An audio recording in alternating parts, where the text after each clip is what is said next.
This is the TSOM Broadcast Network, broadcasting worldwide on broadcast affiliates and satellite program providers, including CNN Broadcast Network, Sirius Satellite Network, Star Media, Good News Radio Network, Angel Broadcast Network, Wiki Broadcast Network, and WPBN TV. For more information on the TSOM Broadcast Network, visit us at www.xzbn.net.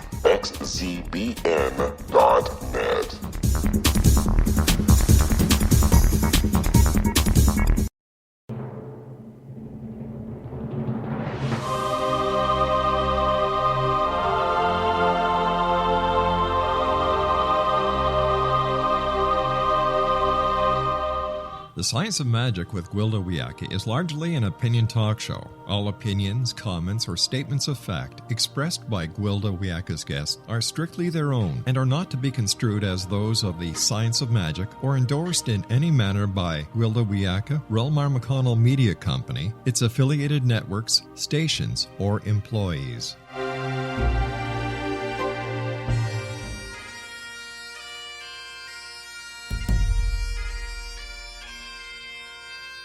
Welcome to the Science of Magic with Gwilda Wiyaka, a program dedicated to uncovering the unified nature of reality and humanity's ever-evolving place as truly galactic beings.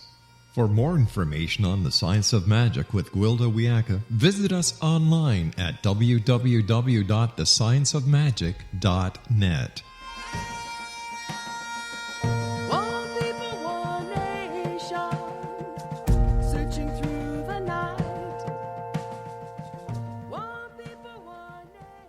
Hi there, and welcome to the Science of Magic, a program combining the science and magic of today's leading topics to co-create new solutions and promote evolutionary thinking. I'm your host, Gwilda Wiyaka. This hour we'll be exploring the magic of Egyptian shamanism. When speaking of a shaman, most people think of the Native American medicine man. But shamanism is an ancient magical practice found at the base of all cultures that's been in existence between 50 and 60,000 years.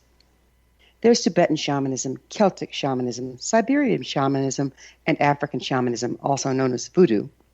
There are Vietnamese shaman, Inuit shaman, Aboriginal shaman, and the list goes on.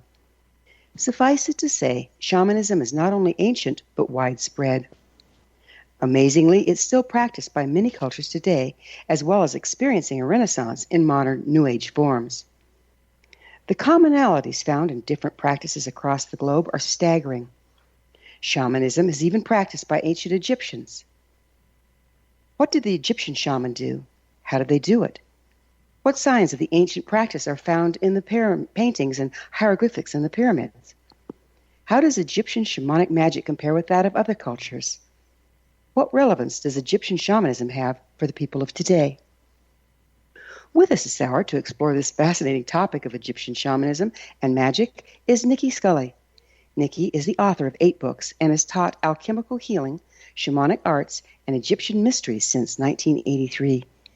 With her teacher and mentor Thoth, the Egyptian lunar god of wisdom, healing, science, writing, and more, she created the comprehensive healing form Alchemical Healing, published in 3 of her 8 books, including Alchemical Healing, A Guide to Spiritual, Physical, and Transformational Medicine.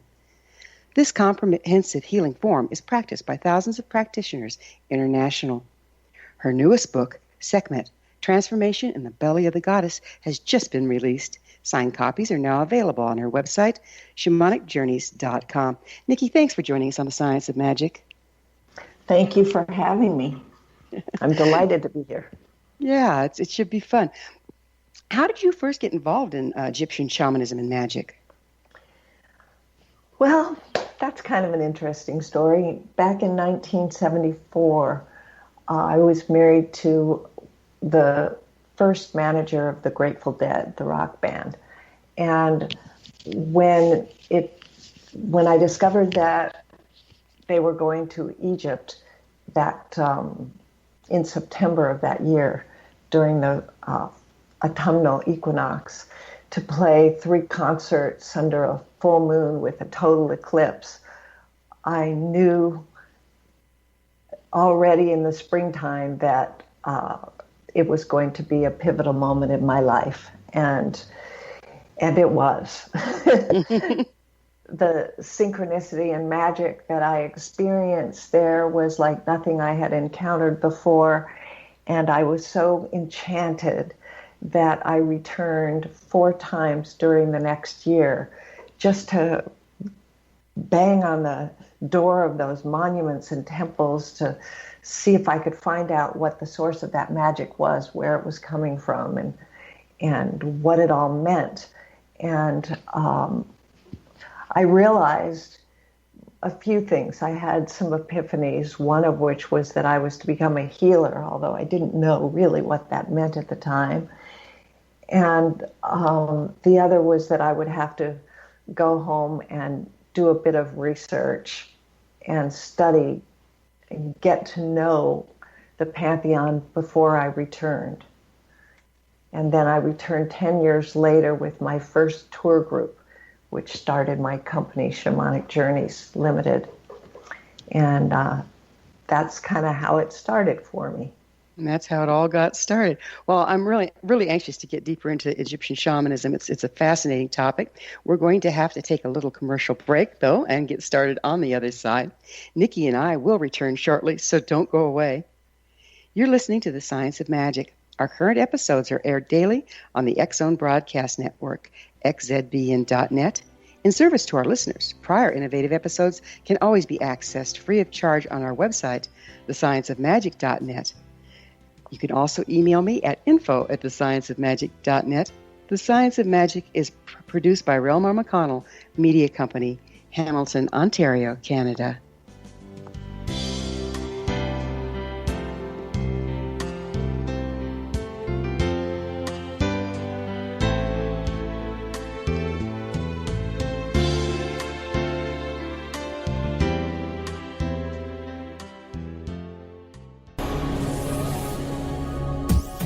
This is the X-Zone Broadcast Network, broadcasting worldwide on broadcast affiliates and satellite program providers, including CNN Broadcast Network, Sirius Satellite Network, Star Media, Good News Radio Network, Angel Broadcast Network, Wiki Broadcast Network, and WPBN TV. For more information on the X-Zone Broadcast Network, visit us at www.xzbn.net.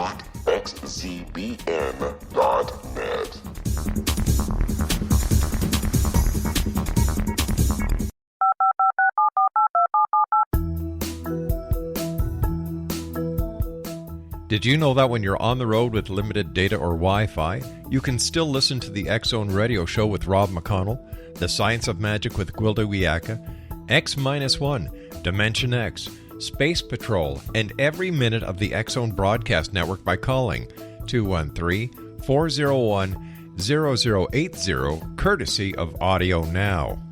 No smartphone, app, or internet needed. It saves your data plan, and it's free if you have unlimited minutes. Call 213-401-0080 to listen on any phone, anytime, anywhere. Remember 213-401-0080 for the best of the paranormal, parapsychology, and sci-fi radio programming anywhere, 24/7, 365.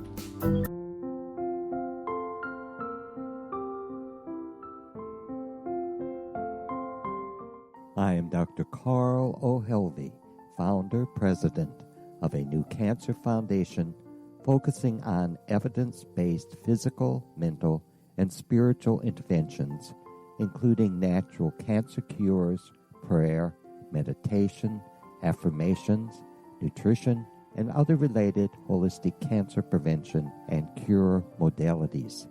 These are used in cancer education, research, and financing care.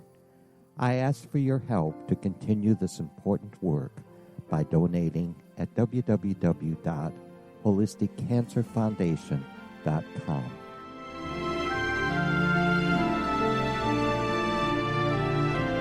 Hello, I'm Pete Marsh. With my daughter Justina, we will be presenting the new radio show, Too Good to Be True.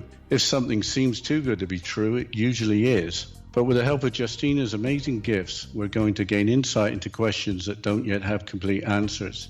Have you wondered who built Stonehenge and for what reason?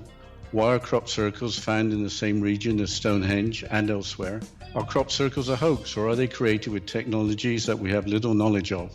Who built the pyramids in Egypt and also in other countries? How and why were they built? Was the Titanic switched with the Britannic as part of a gigantic insurance fraud, or for more insidious reasons? What caused the Tunguska event when trees were flattened over an 800 square mile area in Siberia? Will the new insights be too good to be true? Well, that will depend on what you are prepared to believe. Please join us as we start on this journey together. For more information on Too Good to Be True, visit www.xzbn.net. Little children aren't the only ones afraid of the dark. Millions of soldiers return from war zones with PTSD, anger, frustration, fear, and loneliness, much of which surfaces during the darkness of the night. You have the chance to change the lives of these American heroes. Songs and Stories for Soldiers.us provides free MP3 players for these men and women.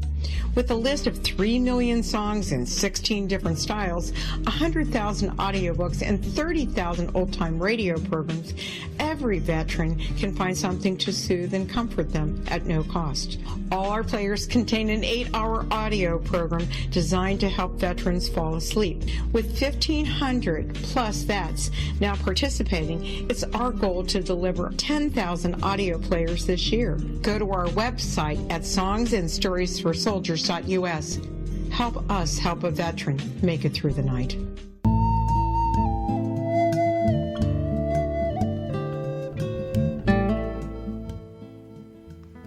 Welcome back. This is The Science of Magic, dedicated to unification and evolution of consciousness. I'm your host, Gwilda Wiyaka. Our guest this hour is Nicky Scully, author of Sekhmet, Transformation in the Belly of the Goddess. Her website, shamanicjourneys.com. Nicky, you said you went back stateside and did some studying. Where did you get your shamanic training? Well, my intention was to become a healer. So I discovered very shortly that I would have to leave the Bay Area because it's very hard to do self-work when you're in the middle of such a huge community as the Grateful Dead family. And so I picked up my roots in my children and I moved to Oregon. And within 2 months, I found a Reiki master was coming to town from Canada. And in 1981, Reiki was not a household word. And so it was very new and unusual and pretty much unheard of. But what those initiations did for me was give me permission to do what I had already been doing, although I had been very closed about it. I thought there was something wrong with it, that only special people could move energy like that. And so suddenly I had permission. And with that permission, I was very enthusiastic about putting my hands on anybody and everybody that would let me. And okay, that's Reiki, but how about the shamanic portion?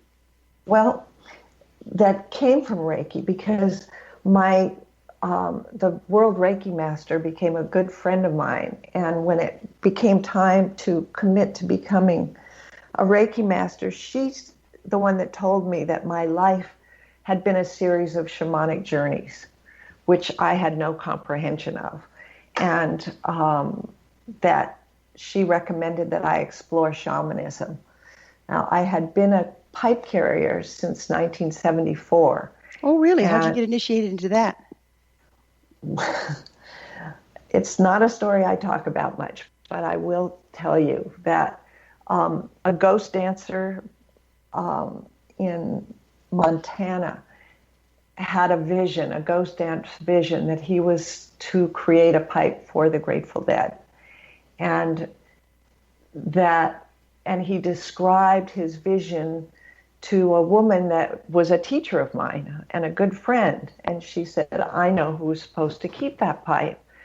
And so the one time the Grateful Dead played in Missoula, she and the medicine man's son went to the concert and gave the pipe to my husband. And he came home and forgot to mention it, and it just sort of rolled out of its the leather binding. And when he came home, I said, "What is this?" And he said, "Oh yes, this. There's a whole story behind it, and it belongs to the band, but you're supposed to be its keeper, and it will be your teacher." So you weren't trained in it or initiated in it? You just ended up with the pipe? Well, for the first 7 years, I mean, I spoke to the woman who had, she told me that it could be my teacher or I could seek particular people, but and she told me how to work with it. And I did, very quietly. And after about 7 years, I realized I was in over my head. And so I went to some native elders, and they sent me to a medicine man, Martin Highbear, the late Martin Highbear, who was he Lakota? He was a Hunkpapa, but he did sun dances in the Lakota but the tradition. pipe came down. Yeah, the pipe came down the Lakota line. It was a Blackfeet medicine man who made the pipe, but I was trained in the Lakota way. Okay, gotcha. And I was taken to many sun dances and trained in the way that they do. Mm-hmm. Now, so far we've been talking about the common man's pipe, the common man's sun dance, and that's not shamanism necessarily. That's a Native American religious practice. So where did you get your shamanic training? From source. What I believe is happening is that because our culture does not support shamanism, and there is a need for that in this culture, there are need for people who have that ability to access source directly and bring back healing and power for their communities. One never would call themselves a shaman, and I don't call myself a shaman. That's conferred by community, and there are communities in that call me that. Did you study with the Foundation for Shamanic Studies? No. My way is different. My teacher is Thoth. The person that introduced me to Thoth was the late Nadja Eagles, and that was back in 1982 or 3. So I take it Thoth is a spirit helper for you. Thoth is my mentor. He is the god of wisdom in Egypt, wisdom, language, communications, the whole Hermetic tradition, Tarot, Kabbalah. He's kind of behind all of it. He's the wise uncle of the Egyptian pantheon. So he's an archetype or a god, but he's not a physical being.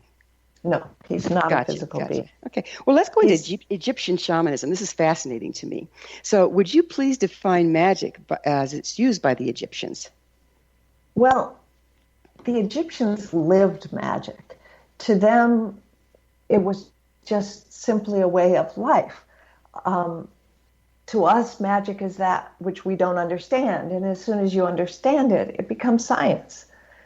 But in Egypt, which was never considered by ordinary archaeology or anthropology as a shamanic culture until actually quite recently, an author named Jeremy Nadler from Oxford wrote a book called Shamanic Wisdom in the Pyramid Text, where he interpreted the pyramid text, which has many of the instructions of the Book of the Dead in Unis's pyramid, as instructions for the living pharaoh rather than the dead one, which meant that when they had the Hebsed festival rites, which were celebrated every, supposed to be their 30-year jubilee, but they had it usually every, sometimes 3 years, sometimes 7 years, depending upon the pharaoh.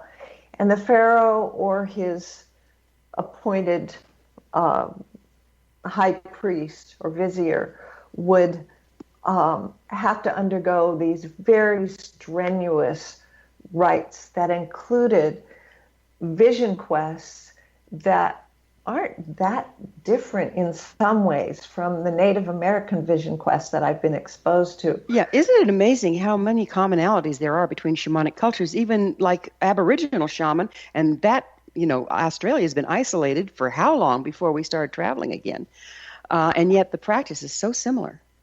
Well, it's sort of like you have a wheel and there's a central hub and there's all these spokes that come out of that wheel. And they all have the same source, but each culture is a different spoke and is equally important to the integrity of the wheel, but a very different way of receiving information from that source and disseminating it. And in Egypt, it was very strict rites where they're called teknu, and where the initiate is isolated in almost entombed for 3 days. That's pretty common, yeah. And there's medicine involved. I'm not exactly sure what the mix included, but that allowed them to be still and to not have to breathe deeply for 3 days while they journeyed to source to receive their instructions, and which gave them the right to hold the energy for the nation, for the entire empire. Whereas in today's world, the time of charismatic leaders is over. So every person has to become accountable and has to find that direct access to source. Let's back up a little bit. Help me understand here. So are you saying that the royalty were shaman, or are you saying that the royalty had shaman, or were the common people shamanically trained? I'm kind of lost here. The common people were definitely not shamanically trained, and nor was royalty until later. It was strictly the province of the pharaoh in the Old Kingdom times, where he held the reins for the entire country. So the pharaoh, the pharaoh was the shaman? The pharaoh was the shaman, or the pharaoh's vizier. And so according to whether it was a corrupted pharaoh or a pure initiated pharaoh was why there were so many ups and downs over the thousands of years that Egypt was vibrant.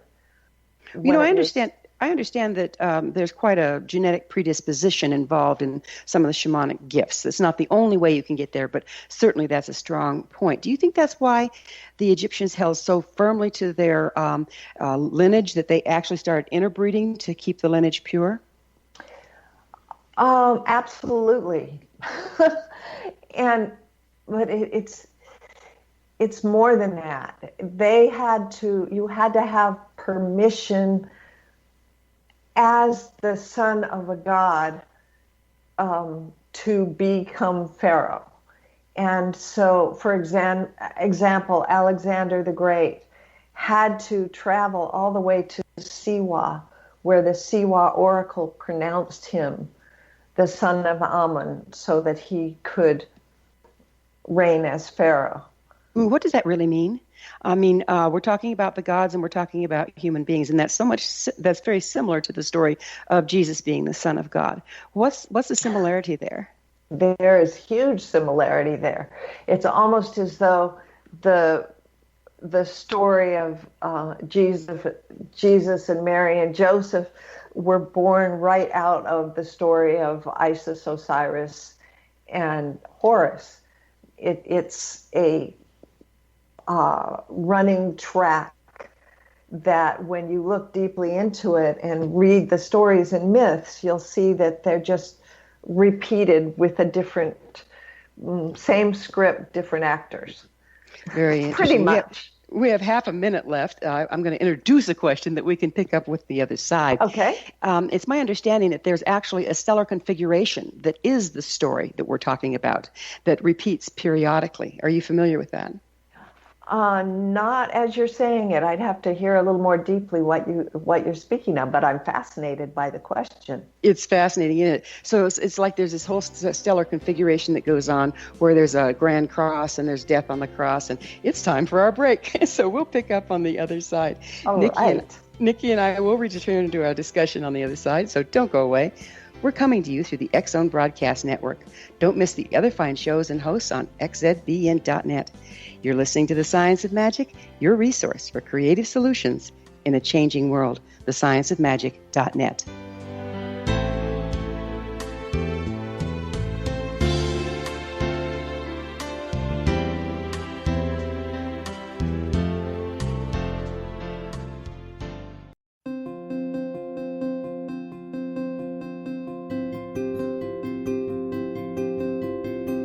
Dreams are our personal gateways into infinite wisdom. Don't miss shamanic counselor and indigenously trained dream decoder Sandra Corcoran's inspiring book, Shamanic Awakening Between the Dark and the Daylight. This remarkable work chronicles Sandra's 35 years of experience with diverse wisdom keepers and her initiations throughout the Americas and across the British Isles, Turkey, Greece, and Egypt. Sandy's knowledge of symbology, psychology, and myth influenced her dream blog and workshops. Sandy offers private tarot readings, international journeys, a meditative CD, as well as her book, Shamanic Awakening, to encourage you as you navigate this earth walk, creating a deeper connection to yourself and all that is. Find this and more at Sandy's website, starwalkervisions.com.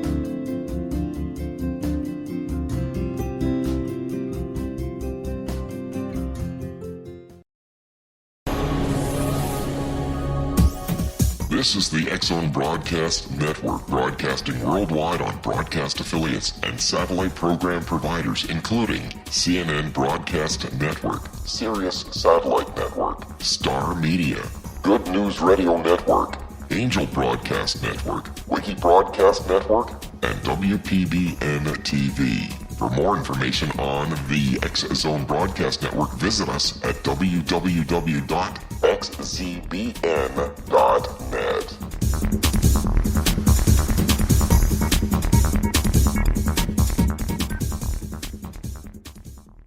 How would you like to be able to read other people's minds? Well, the next best thing is here. When you know how to read a person's name, you know how the person thinks, feels, and behaves.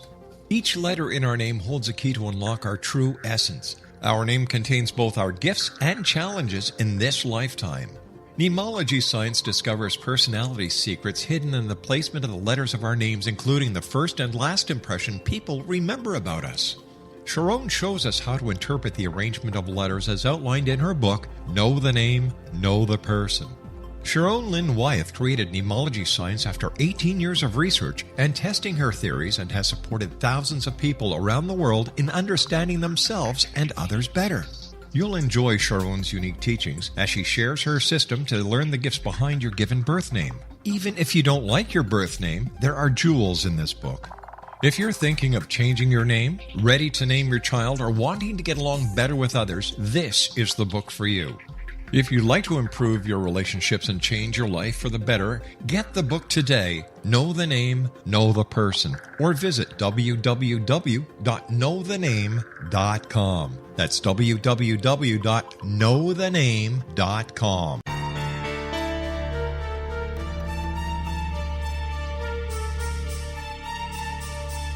Hello, I'm Justina Marsh, and with my dad Pete, we are going to present a new show called Too Good to Be True. Together, we are aiming to discover more truths about this world and beyond. Do you have unanswered questions about the world? Do you ever wonder about aliens, conspiracy theories, or the universe? There are many shows discussing subjects such as pyramids or UFOs, but we want to relay this information based on our own research, including from spiritual means. Hopefully, listeners will be helped with their own beliefs and will appreciate the psychic insights that add to the previous research and information. We both look forward to sharing this insight and beginning this journey with our listeners. Visit xzbn.net for more information about when to listen.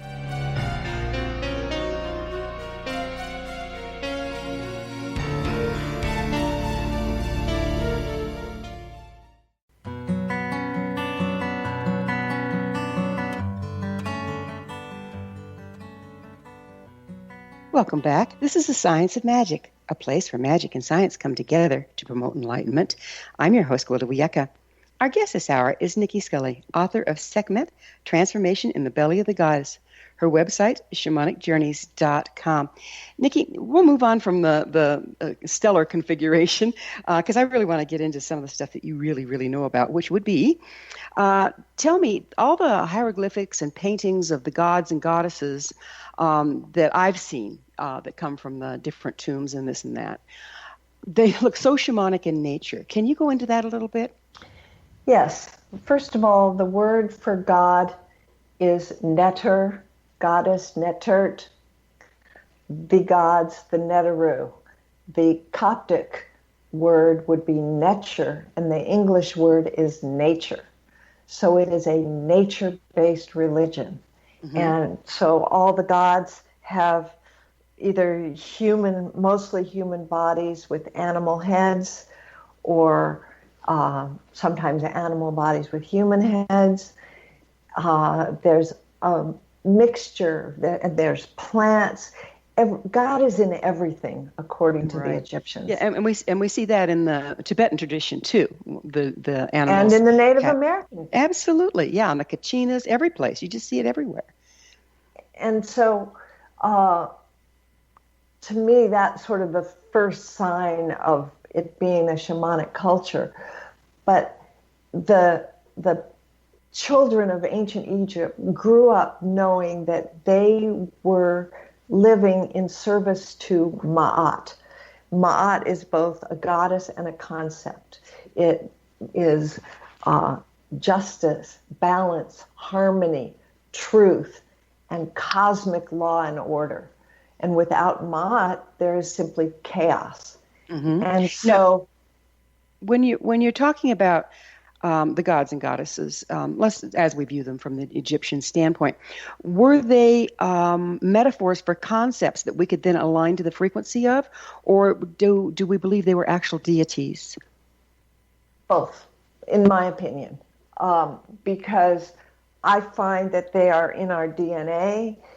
I have a belief that if you could imagine geneticists without bodies in some constellation of stars, possibly Sirius, the Pleiades, a gathering of all of them, sitting around going, well, what would happen if we inserted our genetics into creatures, and they found planet Earth, and that became their petri dish. And then, so you see this literally rather than metaphorically? Yes, I actually do, because I communicate them. They're inside me, yet I put them outside of me in order to have that direct contact. Explain how that happens. How are they inside of you, and how do you put them outside of you? Well, they're inside because they're a part of our DNA that we are waking up to. And that's why I wrote this book, because it's very important that we connect with the particular archetype or deity that is Sekhmet, because But wait a minute. How do... Okay, well, I know my lineage a long ways back, and there's no Egyptian in there. So how did this supposed Egyptian god DNA get into my DNA? How does it apply to me or to other people that aren't coming from an Egyptian lineage? Well, I was raised Jewish, and I certainly didn't come from any Egyptian lineage that I knew of. And so it was very strange to me. I finally went to my sister's husband, who was a rabbi, and said, I really have a problem with this whole Jews being slaves, and how does this all jibe with what I'm learning? And he said that nobody really knows, because the stories are parables. And well, there you have it. The stories are parables, and yet you're saying the gods are literal, and that the DNA implant was literal?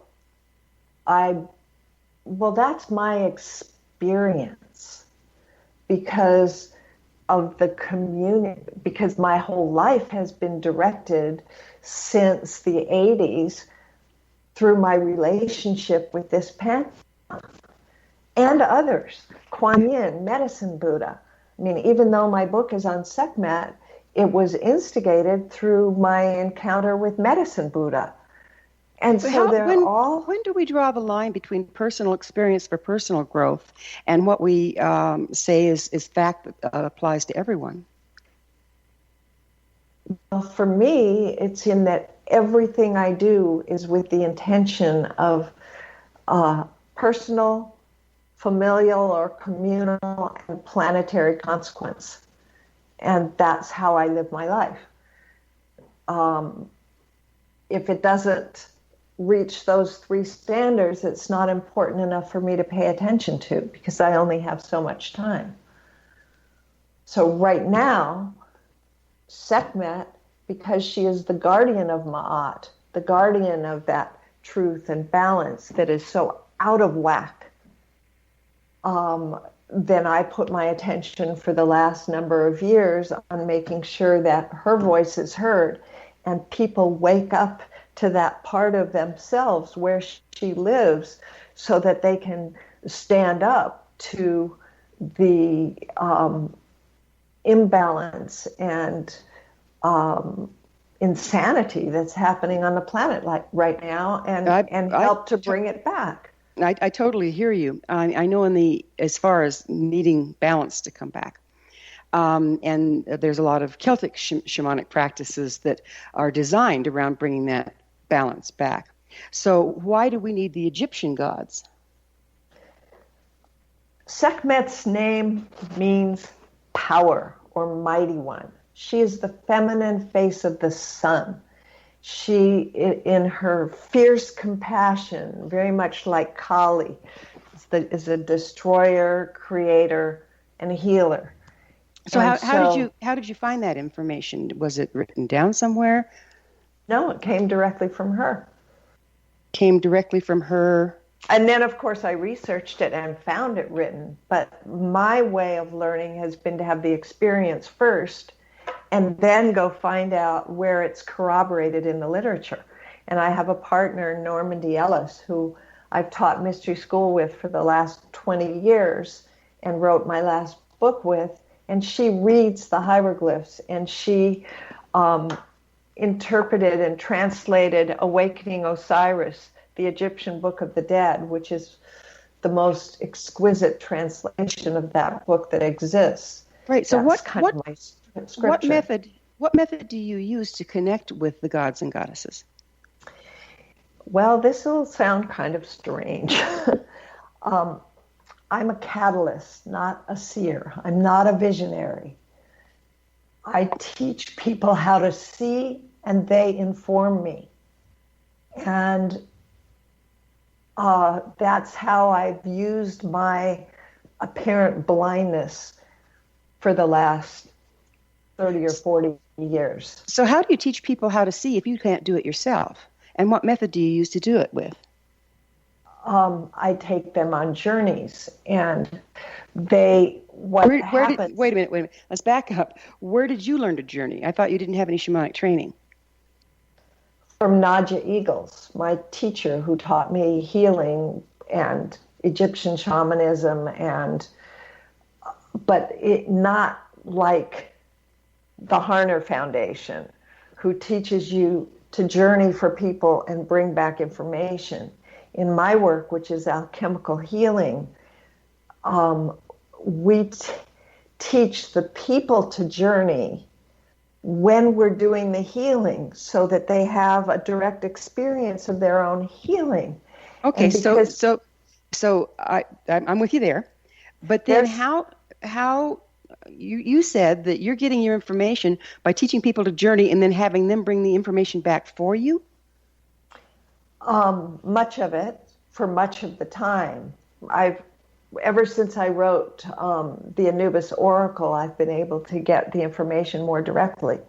But it started with my husband when we were driving down the highway, and I was just very flippantly calling out the names of the gods, and he suddenly pulls over to the side of I-5 and jumps out of the car and backs away and says, "Nicky, you better have had a good reason for calling them because they all showed up." And I said, "What do you mean?" And he said, "They're here and they want to know why you're calling them." And I pulled myself together and said, You mean you can see them? I can see them, I can feel them, I can even smell them. And when I learned that, he became my first visionary. And we wrote, it took 25 years of session work that we did to write the Planetary Healing book. But he was my chief vizier, so to speak. So basically you've built all your teachings and done all your writing by using someone else as an intermediary between you and spiritual information. How Yes. can you be sure that their interpretation is correct? I mean, a lot of this work is allegorical. Because I do it with so many different people, and they all come up with the same answer. Okay. Regardless. So you triangulate, and then you do research after that? Absolutely. And then you research it in ordinary reality? Yeah. For example, a few years ago, I did the Sekhmet work in Egypt. And my Egyptologist, who I'd been working with for a couple of decades by then, he just said to me one day, he said, "Nicky, do you know that what you're doing is still being done in rural Egypt?" And I said, "No, how would I know that?" He said, "Nobody knows that. How do you know what you're doing?" And I told him, and he said, "Well, you are onto something, and I will be here for you 24/7. You call me with any questions. I will go to the head of archaeology at whatever temple is associated and find you the correct answer so that you don't make any mistakes." So now are the common people still practicing shamanism in Egypt? They wouldn't call it that, but they still do. In rural Egypt, they would never call it shamanism. In fact, if you are caught meditating in a temple, they'll throw you out. So for our tours, we rent the temples. So we have them to ourselves at night when no one else is there. And we have our own security. And then we can do what we want. But what we are doing would be highly illegal in today's Egypt. Right, because it's shamanism in so many countries has been banned because the doggone stuff works. Meditating is banned. It's crazy. Breathing is banned. We're going to have to take another breather and take a short break for a commercial. Nicky and I will be back shortly, so don't leave us now. This is The Science of Magic, your resource to altruistic professionals of science and esoteric working to create common ground for the betterment of our world. Join our email family to receive our amazing topic-driven episode collections at thescienceofmagic.net.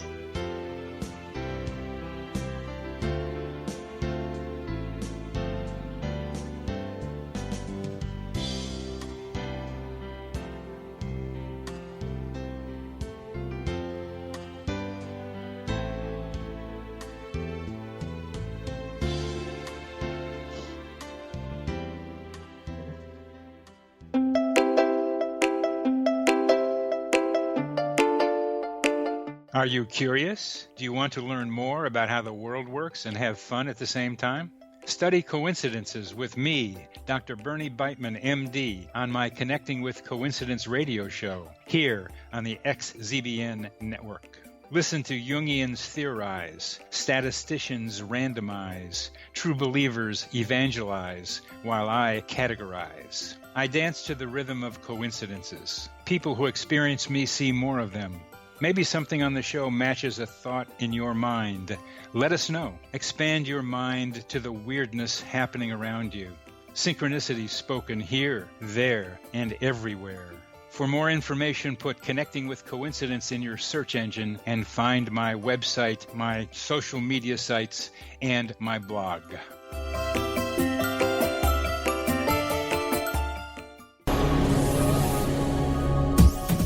This is the X-Zone Broadcast Network, broadcasting worldwide on broadcast affiliates and satellite program providers, including CNN Broadcast Network, Sirius Satellite Network, Star Media, Good News Radio Network, Angel Broadcast Network, Wiki Broadcast Network, and WPBN TV. For more information on the X-Zone Broadcast Network, visit us at www.xzbn.net.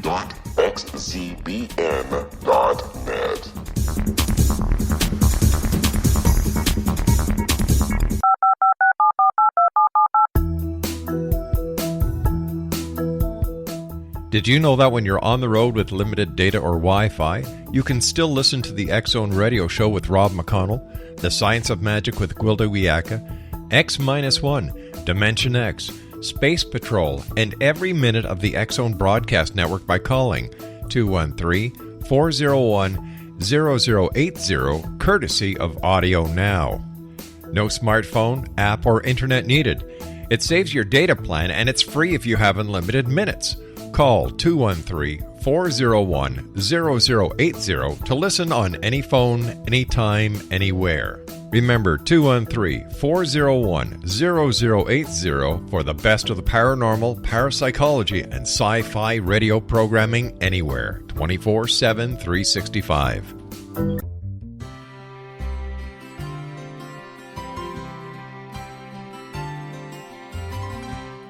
True healing must address 4 levels: physical, emotional, mental, and spiritual, for us to live joyful and productive lives. We tend to treat 3 of the 4, leaving the spiritual languishing. If you're tired of the same dysfunctional patterns cropping up in your life, Soul Balancing is for you. Trixie Phelps, owner and founder of Soul Balancing, is a naturally gifted energy healer trained in numerous esoteric forms, including shamanism. Trixie has created a powerful modality that safely and effectively clears your energetic field. A Soul Balancing session can remove interference, heal trauma, and restore your hope. Contact Trixie for a life-changing long-distance session today, www.soulbalancing.world.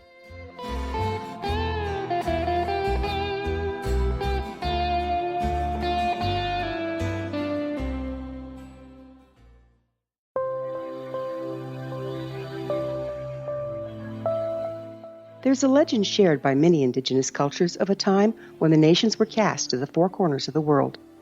Each nation was given a body of sacred knowledge that held a different portion of the truth to preserve.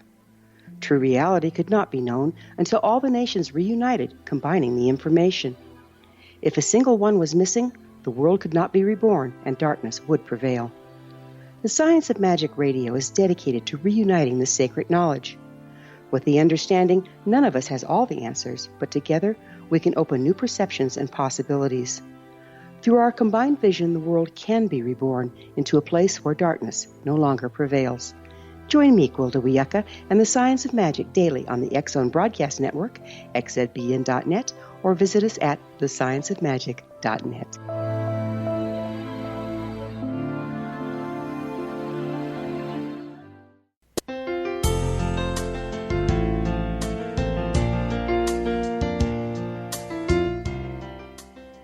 Welcome back. This is the Science of Magic, bringing together gifted people of service to the world. I'm your host, Gwilda Wiyaka. What's up in your world? Email me at info@thescienceofmagic.net and suggest a topic that's on your mind. You're probably not the only one interested.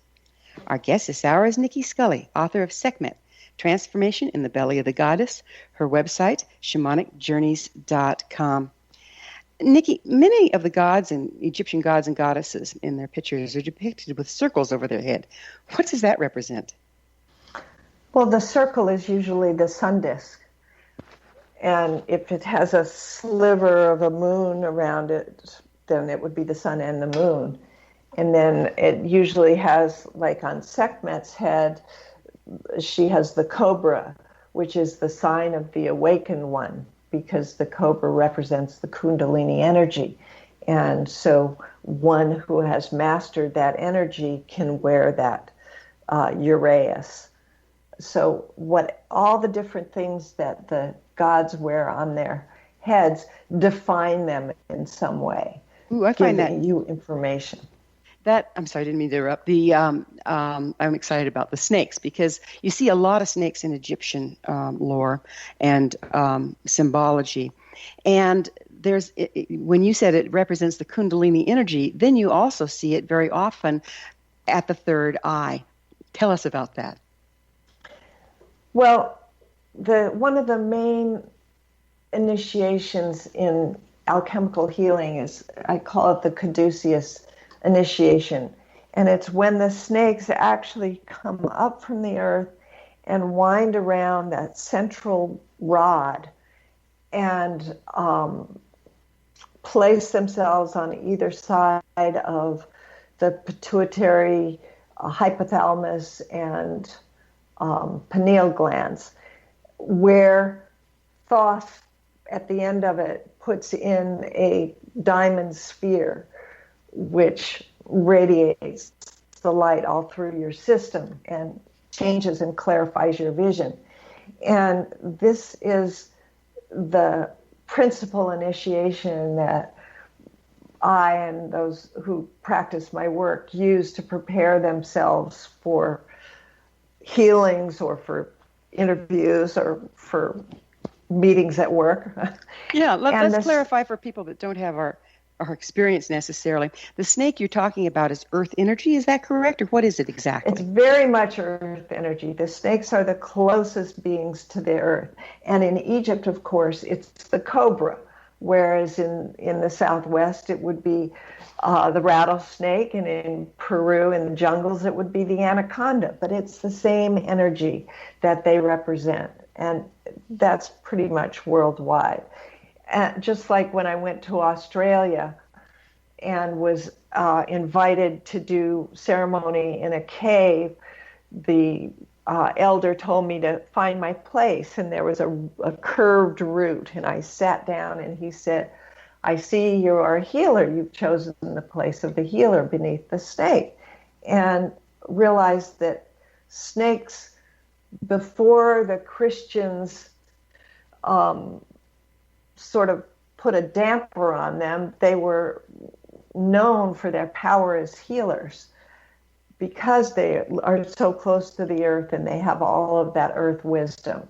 Yeah, they're pretty fascinating, the way it shows up in so many different traditions. The snake as associated with the Kundalini, associated with the third eye, and then that opening the channels for enlightenment from the other way, from heaven. And that's a common theme, isn't it?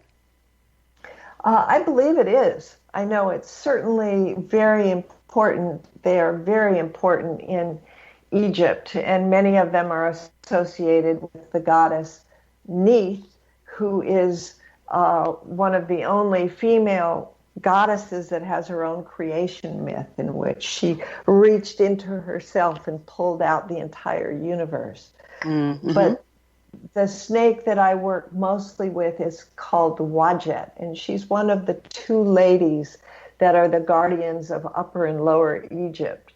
She of Lower Egypt in the north, and the vulture, Nekhbet, Mother Mut, of the south. And when the two lands were brought together, each of them sits on the crown of Upper and Lower Egypt, and the double crown defines all of Egypt, and they are the guardians, and the cobra spits fire at the enemies of Pharaoh from her place on his crown. You know, there's another thing that I have a curiosity about. Is there any connection with Egyptian shamanism and the practice of mummification?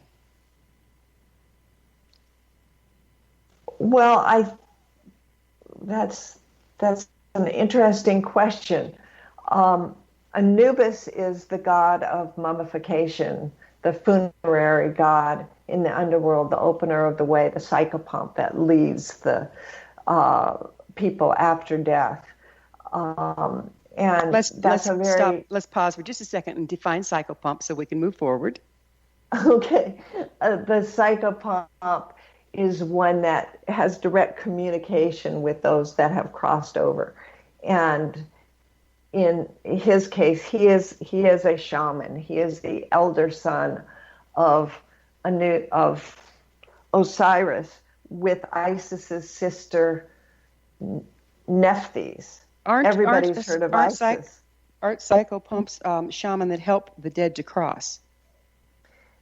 Yes, they lead them to where they need to go. So a human can be a psychopomp,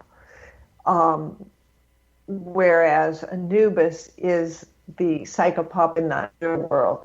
He's who the human would work with in that tradition. I understand now. Okay, in order continue. To help. I'm sorry. Yeah. Yes, I forget that every detail counts. And their interest in mummification had to do with their, the word escapes me, their oh my goodness, about death. They're consumed with death, as though death is almost more important than life. And yet, I believe a lot of that is misinterpretation of the original translations of the Book of the Dead, because the actual name of it is the Book of Coming into the Light, or Coming into the Day. And I think there's some confusion and certainly a lot of disagreement about the relationship between ancient Egyptians and death. My particular interest in the Egyptian mysteries and Egyptian shamanism is how we can use these relationships now. What is relevant about that was meant so much to them that they cast it in stone and invested it with so much magic that you encounter certain statues and they literally seem to come alive in your presence. And how does that happen, and why does that happen? You know, we've got a few more minutes here, and I did want to touch on one other question while we have time. And that's many shamanic cultures, like the Lakota, believe their people originally came from the stars. Is there any indication that that was the belief of the Egyptians as well? Absolutely. Just absolutely and without doubt. And it's my belief that their shamanic rites was all about going back to our source in the stars and being informed directly. So whether you see them as from the stars or from within ourselves in our DNA, the point is the same. That's where the source information is. And if we can clear all the channels between ourselves and those sources in the stars, then we will be guided to the solutions for the challenges that face us. And we do have some big ones. We have some big challenges today. Yeah. So what does shamanic healing have to offer the people of today, given the challenges that we're dealing with? Well, first of all, it's faster than anything I've encountered, because your subconscious mind does not distinguish between what's a dream, a vision, your imagination, or 3D reality. So if I can get a person to have an experience of healing where the cobra comes into their body and eats a kidney stone or a tumor, and they feel it and they know it to be true because it's their experience, then their body reacts as though it happens, and the healing is instantaneous. And that's just what happens. Do you have scientific evidence of a tumor or a kidney stone being there, and then after shamanic healing, it being gone? No, but I have, because I'm not a scientist, but I have the evidence of all the people who've had those experiences. Well, you know, experiences are real. Time flies, and unfortunately, we're out of it. I can't thank you enough for being on the program. Nicky, thanks so much for coming on the show. Our guest this hour has been Nicky Scully, shamanic healer and author of Sekhmet, Transformation in the Belly of the Goddess. her website, shamanicjourneys.com. This has been The Science of Magic. Join our email family to be the first to receive our thought-provoking, topic-driven episode collections at thescienceofmagic.net. Until next time, dear ones, may you be blessed with knowledge and comforted with love as you live a life of magic.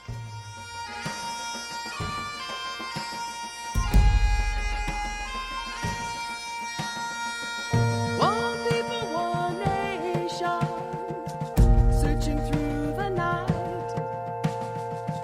One people, one nation.